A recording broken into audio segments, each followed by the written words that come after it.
Sam Nixon on BBC Radio Leeds. Right, it's time for the Sunday Postbag. This is where we invite a special guest onto the show for a chat. We find out all about their amazing lives, and then we ask them some completely random questions that often we find out a little bit more than is expected. So today, in the studio, please welcome author and poet Daniel Ingram-Brown. Good morning to you. Morning, Sam. How are you? I'm all right. Yeah, it's good. It's Sunday morning. I'm awake. It's lovely to be here. What time would you normally be up on a normal Sunday if you weren't here with us today? Actually, since I became a dad, a little bit earlier than in the past. Oh, yeah, tell me about it. Although I'm not a morning person. I'm definitely more an evening, nighttime person. So, how old are your kids?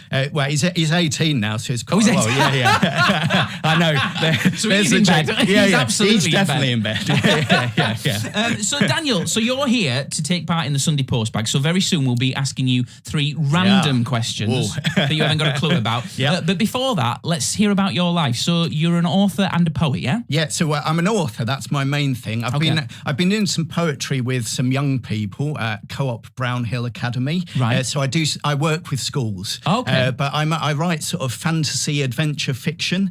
I've got 4 books out, and then I do a lot of stuff in schools, and I'm also doing a PhD at the moment. So it's busy times, but all good. Yeah. So how long have you been writing books for? When did you first write your first book? So my first book came out about 10 years ago. Right. So I have like a fantasy adventure trilogy. Right. And it's about 2 characters who go to a school which trains story characters to be in their stories. Nice. And the different departments are different types of story. And the first book sort of, they've lost their beginnings. So they've got to work out who they are. And some of that book, the third book in that trilogy, some of it's set in Leeds, up at Kirkstall Abbey. Oh, nice. Not to give too much away. Yeah. And then my latest book is called Bees Witch, a ghostly coming of age story. And that's about, it's about adoption. So my son's adopted.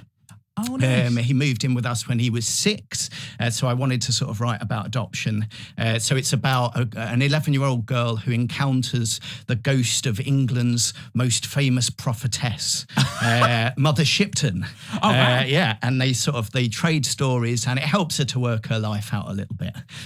So that's what the book's about. These, where do you get your inspiration from when you're writing books, and especially books like the type of books that you write? I mean, they're clearly they're quite mad. The things you have to come up with. Well, I think so. One of the things I'm writing about in my academic work, my PhD, is the idea that we have a sort of writer's cauldron, and we chuck a lot of stuff into this cauldron and we mix it around, and then something new comes out of it.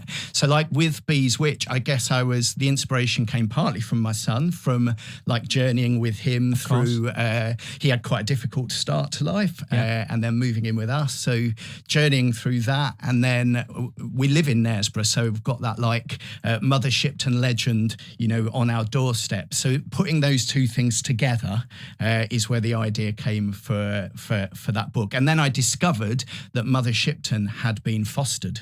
Oh, wow. Yeah, so there were these lovely sort of coincidences that came out of the writing process. But yeah, I mean, ideas come from anywhere, don't they? You're chatting to someone and an idea comes into your head. You see a picture, you have a dream, all sorts of different places, people you meet, places you go, and all memories, all of that goes into this writer's cauldron, and you can draw on it at any time. And how long does it usually take you to write a book? Like when you sit down, you go, right, I've got this idea, I'm going to write this story. How long is the actual whole process from sort of starting it to it being printed and done? So my first book, my first book, I was having a go at it. I'd written some plays, but I hadn't written a book. So I wanted to, you have this idea of being an author. Yeah. And that took me 4 years, so a long time. Wow. But I was like working out how you write a book. I had to restructure it a lot. I had lots of feedback. And then my second 2 books, maybe more like 2 years. Okay. And then Bees Witch was a year. So, I'm gradually getting faster. Yeah. That's not to say that my next book is going to be half a year. I don't think it works that way. No, of course. But, you learn how to structure a story. You learn about your own writing processes and how they work. So what advice would you give to any sort of young writers out there, especially like you say there, that first book, it was a 4-year process of Yeah, writing, a lot of people would probably just give up. Yeah, exactly. And go, I'm not getting anywhere with this, but you obviously persevere. Yeah, I mean, I think that's one of the big bits of advice really is not to give up. Like, I think when I go into schools, one of the things I want to say is your first draft doesn't have to be good. I think like in schools that we're taught, people are taught writing in quite a linear way. You plan and then you write and then the story's done. Yeah. And that's not how it works as a writer. You're sort of jotting notes down and you're having ideas and then you write a little bit and that'll give you some more ideas and maybe you plot a bit and then you cut some stuff and you come back to it. Yeah. So I think my advice would be like follow your instincts. Right. Don't think like it's all got to be done in that first draft. Yeah. And it's a process of problem solving, of like getting stuff wrong as well as getting stuff right. Of course. So you have to maybe relax with it. I think writing can feel quite pressured. Like Yes. you've got that blank page. What do I write? I'm not sure. And then this isn't working. And do you often give yourself a bit? So if you're writing something and you think, do you know what, I'm not feeling this today. Yeah. Do you push through that, or do you actually listen to yourself and go, there's no point here, I may as well just go off and do something else? Yeah, so I think writers are different. So that's another bit of advice, is like find out who you are as a writer. But for me, I don't always just try and push through. I'll go out for a walk. So often for me, doing something physical, like going for a walk, helps. Yeah. And my mind is still working through the problem in the story, or, the thing that I'm trying to work out. Yeah. And when you come back from that, often, you find it unlocks a bit, rather than you're just sitting there staring at the page, getting frustrated. Of course, yes. Yeah. So I think, listening to yourself, like I think writing is about being in tune with yourself a little bit. And so getting to know who you are. And that's one of the great things about writing, is it helps you to know yourself as well. And you don't just write books as well. I'm quite interested in, you've written quite a lot of plays, haven't you? Yeah. So my background is in theatre and in performance, and I still run a small touring theatre company, although we haven't done a lot since COVID. Well, that's what I was going to ask you about, because like I love theatre. And like I've got a really special love for it, and I think there's something so beautiful when you actually step into a theatre and see a live performance. And as we all know, every industry was hit pretty hard by COVID, but theatres really particularly struggled. badly. Do you feel it's coming back now? Yeah, I think so. I think it has been hard for people. I mean, for me, it hasn't yet. So I think because I've been doing my PhD and I've been writing and I've been working in schools, I was able to change my focus a little bit. Yeah. So I haven't had any plays since COVID. I do want to maybe adapt my latest book into a play. That might be my next thing. Okay. But yeah, I know a lot of people have really struggled with it. I think it is coming back, but I think for a while after COVID, people were still nervous. So it's been a sort of slow burn, I think, to get back to normal. Absolutely. Yeah. I tend to do panto at Theatre Royal Wakefield. Excellent. And I must admit, it was 2021. Yeah, it was 2021 when we came back with our first panto. I must admit that our opening night was one of the most emotional things I have ever experienced. It was so beautiful. Like you could tell that the audiences wanted to be there. Exactly. Yeah. And obviously all the actors wanted to be there, and all the stage crew and everything. It really is an amazing thing. Theatre. I think it's like we maybe recognise what we valued in it. Yes. And so when something's taken away, isn't it? That's when you think, oh, actually, that was really important. Absolutely. But yeah. I was saying earlier, where do you get your inspiration from? Yeah. Your life sounds like inspiration for your books. When I looked you up earlier, it said that you live in a house built from stones of a ruined castle with your family, a bearded dragon, and a one-eyed cat. That literally sounds like the back of a children's book. Actually, we lived in the centre of Leeds. We lived in right by the station in that cylindrical building. Oh, right. And it had like a roof garden. I used to go up onto the roof garden. It had like 360-degree views of the city, and I used to sit up there and write. And so when we moved, I wanted somewhere that had a bit of character, and so we found this house in Knaresborough, and it's right by the castle, and it's built out of stones from the castle, so we've got a bearded dragon. We did. I don't know if I should tell this story, but we did have a snake. Tell it. We had a snake. This was my son's idea. Wanted a snake. Right. I didn't really want the snake, but okay. And my son and my wife sort of looked after this snake, and then my wife went went away for a weekend, and during that weekend, the snake escaped. Oh no! Yeah. You're joking? No, yeah, it's gone. And so then, I mean, so you're telling me there's a snake in Knaresborough somewhere? This was a while ago, everyone. Don't worry. This was a while ago. This was a few years ago.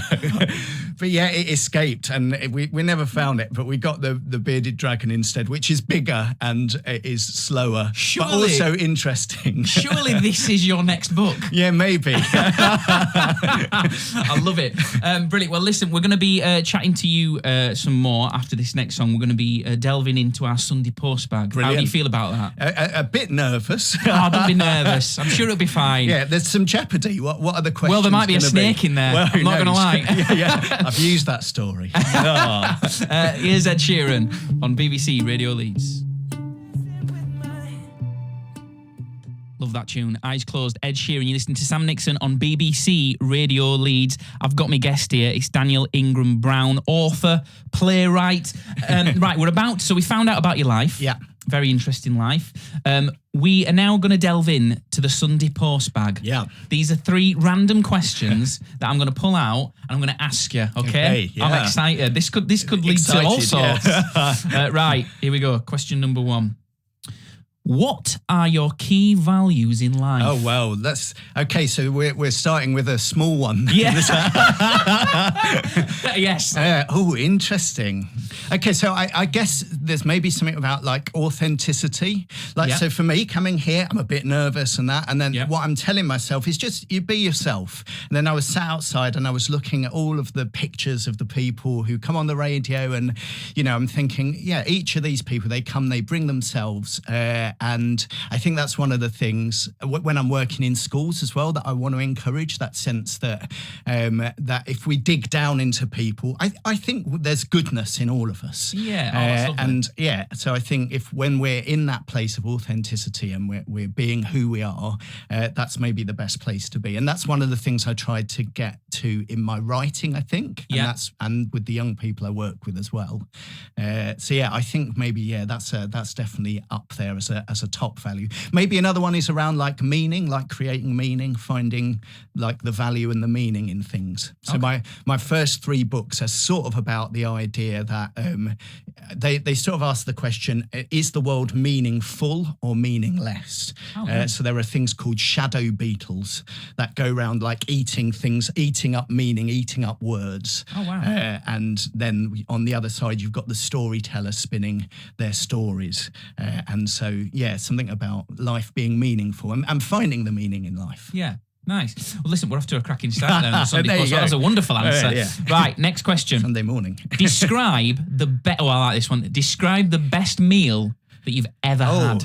Best meal, because you're a foodie. I am absolutely a foodie. Whereas I'm not at all. I mean, I love food. But I suppose you could think about it as an experience. So maybe to give you help. So I still remember to this day the best meal I have ever had. Yeah. It was my wife's birthday and we treated ourselves and we actually went to one of Gordon Ramsay's restaurants. Yeah. And just the whole experience. It wasn't necessarily the food. The food was lovely, but the experience itself I will never ever forget. Yeah, I think that's where I was going to go with it. I was thinking, so for me, a meal is about like who you're having it with, and also like setting. Yes, so absolutely.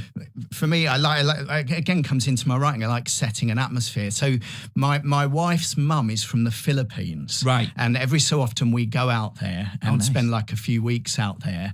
And so I think I would pick. We had like with family out there big barbecues like on the beach with like fresh fish and sort of mangoes and pineapples, and they do like a big hog roast that has this really like thick crackling, but like you're outside, you're by the sea. And they'll do karaoke as well, and like so there'll be like a real sort of party atmosphere to it. So I think I'd maybe go for that reason that you're saying. It was the whole experience. Or I was also in the Philippines we went to see the fireflies in the mangrove swamps. So you go out in this little boat through these mangrove trees, and then you see these fireflies flickering to life like the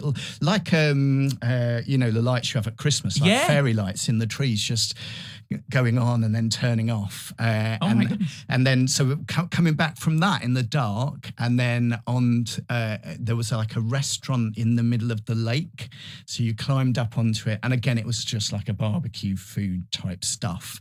I'm not gonna lie, it sounds a lot better than me going to Gordon Ramsay's restaurant. These two that you said. Well, I don't know. The biggest thing that's what I'm picking. The biggest thing I remember from going to Gordon Ramsay's restaurant, the staff, the service was unbelievable. Yeah. And I remember getting up and going to the toilet. Yeah. And like the restaurant manager followed me. Wow. Like, he didn't go into the toilet. No, with me, good. But he was waiting outside just so he could take me back to my seat. Wow. Yeah. So that's amazing, isn't it? Well So posh. that human side of it as well, isn't Absolutely. it? Yeah. Absolutely. Brilliant. Well answered. Right. Next one.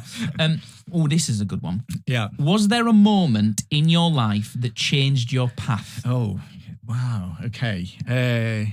Yeah, I mean, there were a few, obviously, but I'll pick one. So I'll pick the first time I decided to direct a play. I was at university, and I studied philosophy at university, so nothing to do with theatre or writing, other than writing essays. But I really wanted. I'd done some amateur dramatic stuff. I grew up with that with my parents, Right. And so I decided I wanted to go to direct a play, and I went along to the theatre group at the time, and I pitched the play that I wanted to do, which was Dario Fo's Accidental Death of an Anarchist.